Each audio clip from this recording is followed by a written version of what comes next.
So thank you so much for joining us. This is, we're a think tank called Wind Climate that works with state level climate advocates. We specialize in data science, so we often try to evaluate how different climate policies are going to affect the states that they're planned for. And we're doing a summer speaker series where we're kind of profiling the climate policy landscape of a bunch of different states. So we started off with New York State last week, looking at the cap and trade system that's coming to New York. And then Larry is our second speaker. Larry runs a group called the Green Energy Consumers in Massachusetts, and he'll tell you a bunch more about that. And he's going to be giving us an overview of Massachusetts. So the first part of this, first 20 minutes or so, will be Larry's chat. If you have clarification questions for him, direct message them to me and I can kind of collect them, and then we can address them at the end. But that way, they're not distracting Larry as he's speaking, because otherwise they'll kind of pop up. But that way we can also collect them and make sure that everybody gets their questions answered. And then once we have the clarification questions done, we'll open it up for a broader conversation. All right, without further ado, please take it away, Larry. Thank you, Juan Pablo. I appreciate the invitation. I've enjoyed working with you recently. Today, I'm going to talk about Massachusetts climate policy. The audience, I see a lot of familiar names and faces from Massachusetts, but I wrote this for a multi-state audience, and I hope it's helpful to anybody from wherever you are. Can't all be from Massachusetts, even though you'd want to be. Let's see. Here we go. And let's see. I want to get to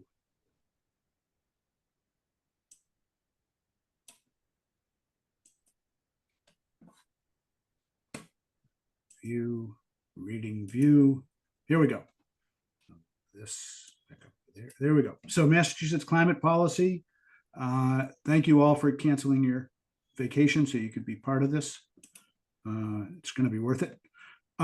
Green Energy Consumers Alliance. We are a nonprofit organization based in Massachusetts and Rhode Island. We serve both states, and our mission is to empower consumers and communities to speed a just transition to a zero carbon world. Every word of that is important to us. That mission statement, we had a process to update it recently.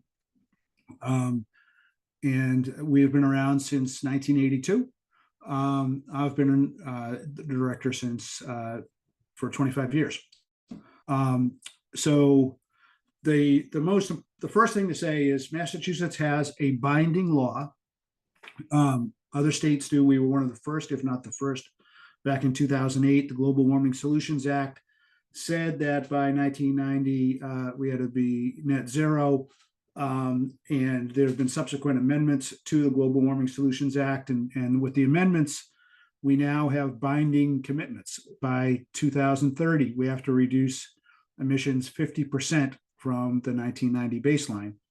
And by 2040, it's 75% below the 1990 baseline. And by 2050, we have to be net zero, which with a minimum of 85% greenhouse gas reductions. The other 15%, people have no clue as to where that's going to come from. But the theory is, as we get into the 2040s, somebody will figure out how to put away carbon dioxide. But to me, what's sacred is getting to the 2030 benchmark. If we don't get to that, then we're showing the world we're not serious.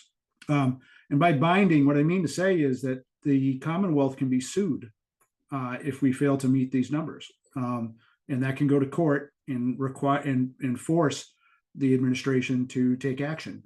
We did it once before, a few years ago. We were a co-plaintiff along with the Conservation Law Foundation that got some regulations passed that needed to be passed. Hopefully we won't have to sue them again. So here's an interesting poll result. The Barr Foundation commissioned a poll by Hart Research asking people in Connecticut, Massachusetts, and Rhode Island their thoughts about climate change. And you can see it's a pretty, there's a lot of support for climate action in those 3 states.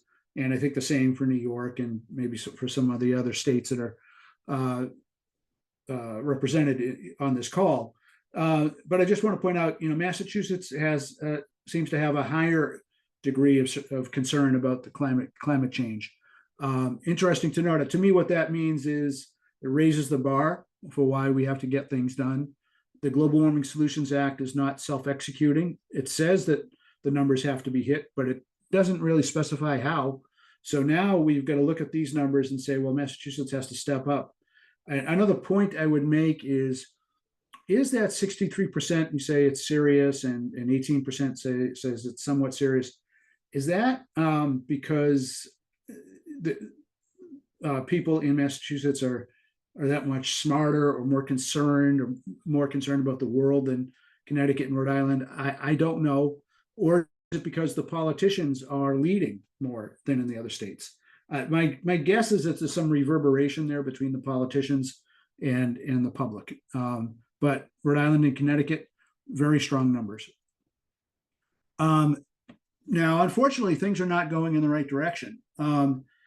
Recently, the Mass Department of Environmental Protection came out with new numbers on emissions in some sectors, and the 2023 numbers are preliminary or partial. But what you can see is transportation's the #1 emitter in Massachusetts, and it ticked up from 2021 to 2022. As you probably know, it went down during COVID, transportation emissions. I'm afraid I'm willing to bet you that 2023 is going to, still be somewhere in the 25s. 25 million metric tons is the unit there. I don't see a whole lot of reason why it would be much lower just yet. Buildings went up again, and I will get into this in a bit more. We don't have the policies that would bend down building emissions just yet. Electricity is going in the right direction as a function of both the state's commitment to buying zero emission resources like wind and solar, and but also the oil and coal plants have gone out of the system. And so that's one where one can be optimistic that we can keep that trajectory going down and getting it down to pretty close to zero. So here's another look at the transportation emissions. Massachusetts law actually required the administration to set up sublimits for each sector of the economy. And so we're at 24.9 at the moment, million metric tons. And the 2030 target by law, it's not a goal. It is what now we can sue the Commonwealth if they fail to get to 19.8. So that's a long way to go. It's not going in the right direction. I guess I'll add one other point is, unfortunately, we won't know if we hit the 2030 goal probably until 2032. That's just, there's a delay in getting the data. But what we're looking for are policies. Do we have the right policies to get us to 19.8? The biggest policy, I'm very proud to say, that Massachusetts and Rhode Island, and I'm pretty sure Connecticut and New York certainly do, have signed on to the Advanced Clean Cars 2 rule, which requires an increasing number of electric vehicles, percentage of new cars have to be electric. And by 2030, it's 68% of all new cars in Massachusetts and Rhode Island, and I think Connecticut and New York will have to be electric. And by 2035, 100% of new cars. Now so that I'm optimistic will start going down as the amount of EVs as a percentage of the total fleet increases. So pretty happy with that. Very unhappy. For those of you who are in Massachusetts, you know what I'm talking about. For those of you who want to visit Boston, and you really should because it's the greatest city on earth, you're going to find out that our public transportation system sucks. And there was disinvestment during the Governor Baker years. And that is really causing a problem. And people don't want to take public transportation, the subways, the trains, the commuter rail, and the buses. So it's hard to imagine how we're going to bend the transportation emission level as much as we would want. We want to reduce vehicle miles traveled, not just increase the number of EVs. So that's something to keep an eye on. The MBTA is a mess. It's going to cost a lot of money, capital cost, and then O&M to get it back up to where it ought to be. It was much better when I got my first job out of college 40 years ago. And so how could we have a system that was better 40 years ago than today? But anyway, that's the one on transportation. Electric power is going in the right direction. I just described that a little bit. I'm pretty optimistic we can get to 8.4 by 2030. This is from the slide. But part of the reason is this. So here's another snippet from the Bar Foundation's poll. There's a lot of support in New England for clean power, whether it's solar power, hydropower, wind power, and declining amounts of support for fossil fuels. And particularly there's a lot of support for offshore wind, and that's good news. That means we can eventually, once we get through some of the complications of transmission and interconnection and whatnot, that we can be able to get more power that's zero emission. So this gives me optimism again that we can get to a cleaner grid. But the thing I'm going to spend probably a little bit more time on is the building sector. The residential heating and cooling emissions ticked up. They got to go back down. They got a long way to go. And we really don't have all the policies that we need to make that happen. So there's a lot of work to do if we're going to hit the 2030 goal in the building sector. And I'll say this, the Advanced Clean Cars 2 rule is elegant. It's an obligation not on consumers. It's an obligation on the car makers to start putting out vehicles that people want to buy. And I think it's going to work great.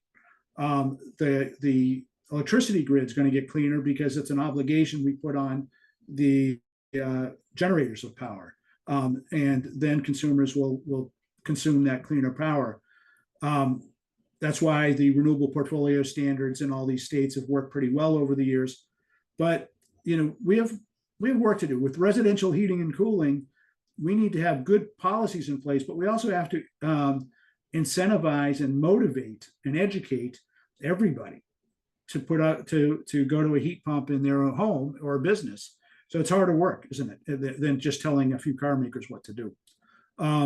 So here are the existing policies that we have in Massachusetts that are making a difference. These are significant. Very happy to see them. Our energy efficiency program is currently, as of 2022, was ranked number 2 by the American Council for an Energy Efficient Economy. We previously were number 1 for many years, but California is back up on top. We spend more than California, I think, on efficiency. So it's a strong program, and that's for home and business energy efficiency. We have a lot of communities have adopted what's called the stretch code. It's significantly more energy efficient than the International Building Code. And then we're incentivizing a lot of communities to go to what's called the specialized stretch code that goes even further. And there's pretty good adoption of that. Our friends at Zero Carbon Mass educate a lot of communities about how they should do the specialized stretch code. And that number is impressive as to how many have done that. I'm going to be wrong, but I think it's closing in on 40 cities and towns are doing the specialized stretch code. A couple of years ago, a bill was passed that is allowed 10 communities to pass an ordinance that would require all electric new construction. We also call it the fossil fuel free pilot program. And we wish it was more than 10 communities, but it is 10 communities, and that's pretty impressive. I'll get to a bill that we're hoping will be passed before the end of the month that might add to that by 1. We wish it was more. The cities of Boston and Cambridge have building performance standards for large buildings, 20,000 square feet and up. That's a policy that is seen in a number of jurisdictions around the country. I think there's growing interest in that. Essentially puts a large building on a diet for greenhouse gas emissions or energy efficiency over time. And eventually those buildings they'll be ahead of the curve on bending building emissions. And they have very strong equity components to those programs, but we want to make them statewide in order to get where we want to be. So another, I'll call it a policy, but it's not quite there yet. In December, the Massachusetts Department of Public Utilities came out with a great order, 20-80. You can look it up, but basically, I'll just real quickly, it reflects DPU's focus on how the Commonwealth will achieve its greenhouse gas emission requirements through decarbonization, electrification, and other policies to protect ratepayers. Where it is groundbreaking is it requires gas distribution companies to consider non-gas alternatives to gas expansion. It's essentially putting new limits on the gas system and trying to get the gas system to work in a way that's in harmony with the Global Warming Solutions Act. And so it's changing the game and the LDCs, local distribution companies, are going to have to file climate compliance plans every 5 years to make sure they're in compliance with the state emission limits. And while they're doing that, they're going to have to investigate solutions on making sure that it's done equitably with some amount of sensitivity to energy burdens on low and moderate income people and environmental justice populations. So this is like more than a shot across the bow. This is like resetting the relationship between the Department of Public Utilities and the utilities, but it'll play out over time as the gas utilities approach the DPU for rate cases and for approvals to work with the distribution system that now exists. So it will be interesting to see how the DPU implements this over time. Related to this is the administration has set up a interagency working group on rates. And the idea is to advance near and long-term electric rate designs that align with the carbon decarbonization goals of the Commonwealth. And that they just started up a couple months ago. They hired E3 to do some modeling. They've had a couple of public meetings. They're going to continue to have public meetings. And when I attended them, they're asking all the right questions, and they're going to be accepting input from the public. And so this is critical. They're going to be very important. I think what's going to happen is this will develop policy ideas that the administration, my prediction is after getting all the data, all the modeling done, getting public input, the Healy administration will take that and then come out with something really big that's going to be a way to some suggestions that they'll submit to the Department of Public Utilities for reforming our electric rate system, because we want to make electric rates fairer, and we want to make them more conducive to building electrification, meaning that we want it to be heat pump friendly. We want to make the rates electric vehicle friendly. So keep your eye on this, see how it interacts with that DPU order 20-80. And so eventually this will work its way into policy, I'm pretty sure. And we're going to be engaged in that as we go. The administration initiated last fall a clean heat standard concept. We had filed a bill with State Representative Bill Driscoll to establish a clean heat standard by law. But we were very pleased to see the administration wants to do this through a regulatory process. And they're saying that they've got already the authorization from the Global Warming Solutions Act to make this happen. So they don't need new legislation to do this, which is exciting. And so they released a draft program framework back in the fall. You can look at that. They've had several meetings with the public. And now they've sort of gone quiet for a few months, and we're waiting. I think in the next couple of months, we're going to see a formal clean heat standard regulation proposal, and that will trigger a more formal public process. And we will be appealing to all Massachusetts advocates to get engaged with this, because this has kind of flown under the radar screen. So many people, appropriately so, think about legislation as being important. It certainly is. They sometimes think of other things that might catch their eye.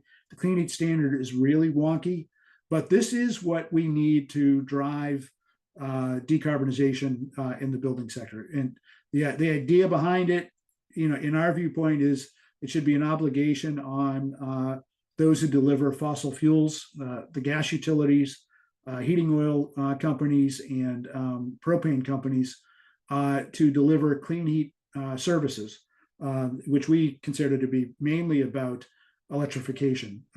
Heat pumps, heat pump water heaters, electric stoves, and electric clothes dryers. All those things can be adopted. So the idea is that companies who are obligated would have to earn clean heat credits by the implementation of these things.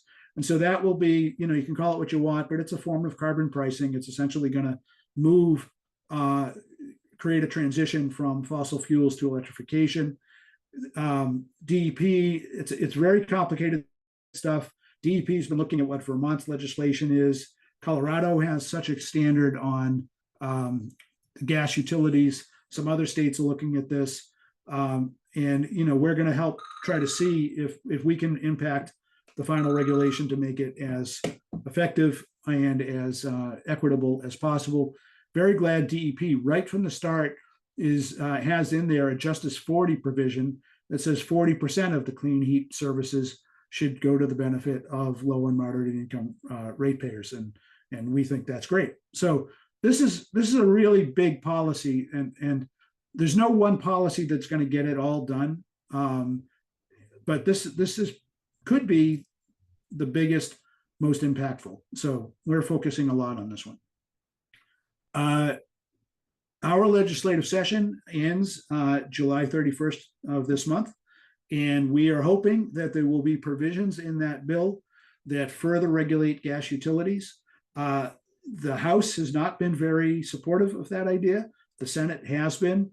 And so we think that we'll be lucky to get something about further regulation of gas utilities from the compromise that they're in a conference committee right now, and they'll be finished by July 31st.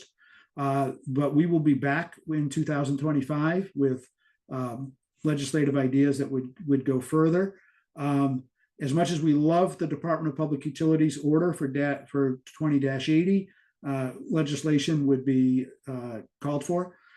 We want to see building performance standards statewide. We would like to see the pilot program for all electric new construction go well beyond 10 or 11. And the Senate in Massachusetts wants to go to 11 by adding one more community. We think it ought to be an option for any city or town. A lot of us have been supporting a thing called the Zero Carbon Renovation Fund, and that is looking to the Commonwealth to put some tax dollars in to support basically green affordable housing and public buildings, so that it's not all on the backs of ratepayers. And then we'll look to see if legislators are going to work on rate reform. I think probably the wisest thing would be to see what the governor proposes in terms of rate reform, if she thinks that's needed in the form of legislation. So there's a lot going on in 2024 and 2025 of that nature, along with the Clean Heat Standard, which is an executive branch thing. I guess now I'm wrapping up. We're kind of proud of the fact that Massachusetts is so much in favor of climate action. We want to see more renewable energy, but that poll by the Barr Foundation pointed out that they want to see energy that's affordable and reliable. And we just got to remember that we've got to make sure that people can pay the bill. We need to be able to do two things. We need to be able to make it greener, and we need to make it affordable. So think of a Venn diagram. If there's anything that can accomplish both things at one time, we're going to go for it. So and I'm pretty pleased that the Healy administration has those things in the front of their mind.